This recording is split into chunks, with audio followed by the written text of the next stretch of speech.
Hi అండి. ఇడ్లీ పిండిలో చల్లటి వాటర్ పోసుకుంటే ఇడ్లీ గట్టిగా రాకుండా ఉంటాయి.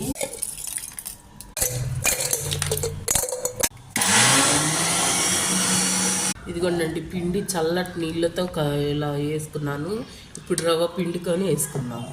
ఇలా 3 times కడిగానండి. ఇలా గట్టిగా పిండుకొని ఇందులో వేసుకున్నాను. చాలా బాగుంటాయండి. చల్లటి ఫ్రిడ్జ్లో వాటర్ పోసుకుంటే మెత్తగా బాగా వస్తాయి. ట్రై చేయండి. ఎవరైనా ట్రై చేయకపోతే చిల్ వాటర్ పోయాలి, బాగుంటాయి అప్పుడు ఇడ్లీ.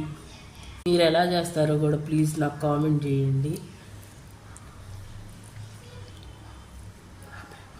ఒక గ్లాస్ పప్పు తీసుకున్నానండి, 3 గ్లాసులు రవ్వ తీసుకున్నాను. అప్పుడే ఇడ్లీ బాగా వస్తాయని అలా తీసుకున్నాను. మీరు కూడా అలానే చేస్తారా లేదో కామెంట్ చేయండి. రవ్వంతా మంచిగా నీళ్ళు లేకుండా గట్టిగా పిండుకోవాలండి. అప్పుడే బాగుంటుంది. మళ్ళీ వాటర్గా ఉంటే లూజ్గా ఉంటుంది అండి. ఇలా మంచిగా కలుపుకోవాలి. నైట్ కల్లా రేపొద్దున కల్లా పొంగిద్దండి మంచిగా. అందుకే నేను ఈ గిన్నెలో నుంచి ఇంకో గిన్నెలోకి మార్చుకుంటాను. 2 గిన్నెల్లో చేసుకుంటాను. లేకపోతే పొంగి కింద పోయిద్దండి. ఇడ్లీ పిండి అయినా దోశ పిండి అయినా పొంగిద్ది. పొంగితేనే బాగుంటుందండి. చలికాలం మరి చూడాలి పొంగిద్దో లేదో.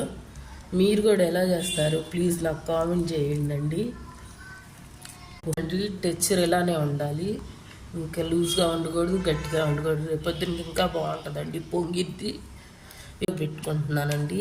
2 గిన్నెల్లో అయితే బాగుంటుంది కదా, పొంగిద్దని నేను 2 గిన్నెల్లో వేసుకుంటున్నాను. ఓకేనండి, ఈరోజు వీడియో అంతే. ఓకే మరి బాయ్.